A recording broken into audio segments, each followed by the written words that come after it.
Bonjour à tous, c'est Benjamin de Dimo et aujourd'hui je vous parle du diagnostic de performance énergétique. Vous vous posez la question de savoir comment ça se calcule, et ben vous aurez toutes les réponses dans cette vidéo et dans l'article qui est associé. Alors déjà, qu'est-ce que le DPE? Donc c'est le diagnostic de performance énergétique et c'est un document tout simplement qui permet d'évaluer la consommation énergétique d'un bâtiment disposant d'un système de chauffage fixe. Alors aujourd'hui encore, il y a deux méthodes, une méthode sur facture et conventionnelle. Les enjeux, quels sont-ils? Ben, c'est informer sur les consommations du bien, pouvoir comparer de biens et aussi améliorer avec des recommandations qui sont pertinentes. Avant de commencer cette vidéo, du moins d'aller un petit peu plus dans le détail, je voulais vous apporter une petite notion d'énergétique et financière aussi. Donc démarrer cette vidéo sur ça. La calorie la moins chère, c'est toujours celle qu'on ne dépense pas. Donc si toutefois vous menez des projets de rénovation énergétique, toujours privilégier l'enveloppe du bâtiment avant les systèmes de chauffage, c'est-à-dire commencer à isoler vraiment les parois, donc les murs, les plafonds hauts, les plafonds bas, les fenêtres, avant de travailler sur le système de chauffage. Ça, c'est notre conseil du jour. Donc, comme indiqué précédemment, à ce jour, on a deux méthodes de calcul. Donc, une méthode, ce qu'on appelle conventionnelle ou 3CL, et une méthode sur facture. Alors, je vais commencer par la méthode sur facture, puisque c'est celle qui est très prochainement vouée à disparaître au vu de l'arrivée du nouveau DPE. Mais quoi qu'il en soit, ça ne va pas vous donner de réponse de comment on la réalise. Donc, cette méthode-là, en fait, si vous voulez, on va faire un descriptif complet du bâtiment.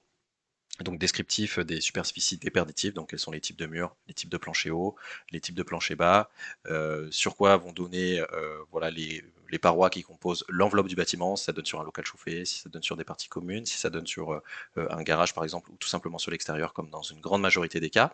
Ensuite on va décrire les types de systèmes de chauffage et d'eau chaude sanitaire, éventuellement s'il y a des éléments de production aussi d'énergie à demeure, et enfin cette méthode sur facture, on va exploiter 3 années consécutives de factures de consommation énergétique, quel que soit le type de consommation. C'est-à-dire que nous, en tant que diagnostiqueur immobilier, on va rassembler les factures, par exemple, de consommation électrique, les factures de consommation gaz, les factures de consommation au fioul ou au charbon. Ça peut arriver pour vraiment les très vieilles installations. Et en fonction de ces éléments-là et de la consommation du ménage, on va établir donc une note de consommation. Alors cette méthode est en train de disparaître tout simplement parce qu'elle n'est pas représentative et qu'elle dépend exclusivement du taux d'occupation et du style de vie des occupants. Donc voilà, ça c'est pour la méthode sur facture et on passe tout de suite à la méthode conventionnelle.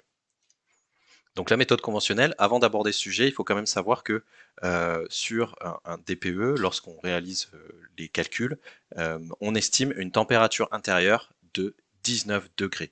Donc on chauffe jusqu'à 18 degrés, c'est l'énergie qui est nécessaire pour chauffer jusqu'à 18 degrés, et il y a 1 degré qui est considéré par les apports, par les personnes, les appareillages, les douches, la cuisine, les appareils ménagers, enfin l'ensemble des éléments présents à l'intérieur d'une habitation. Donc toutes les informations que vous trouverez à l'intérieur d'un DPE, notamment les informations de consommation énergétique, les informations financières, sont des éléments qui sont calculés pour une température intérieure de 19 degrés. Donc à prendre avec précaution pour voilà, pour pas avoir de mauvaises surprises. Évidemment, dès lors où on rajoute 1 degré, les consommations augmentent de manière significative.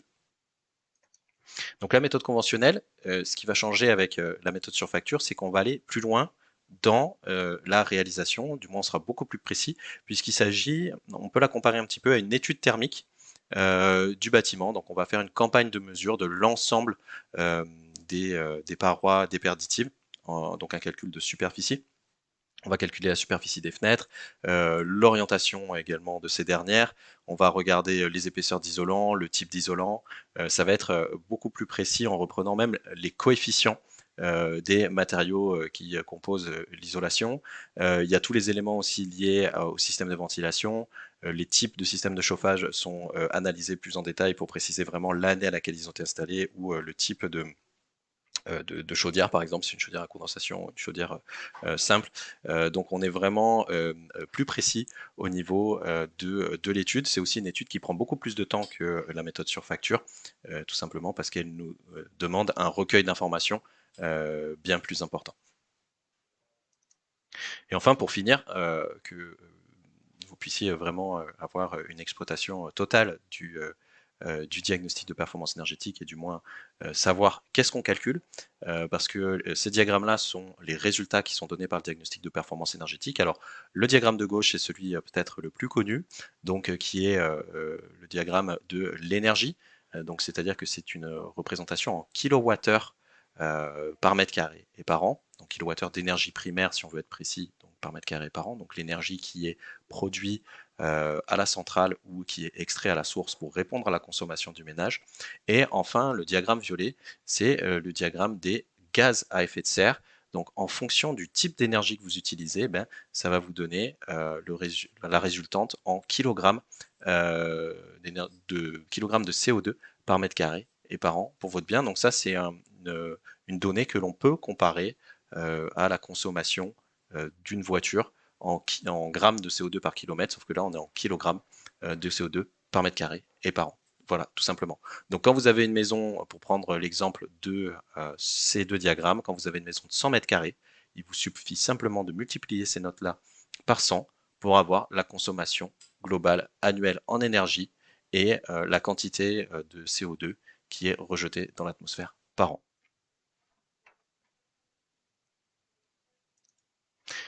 Donc voilà, c'est tout pour cette vidéo. N'hésitez pas à vous abonner en tout cas à notre chaîne pour découvrir d'autres sujets sur le diagnostic immobilier. À très bientôt.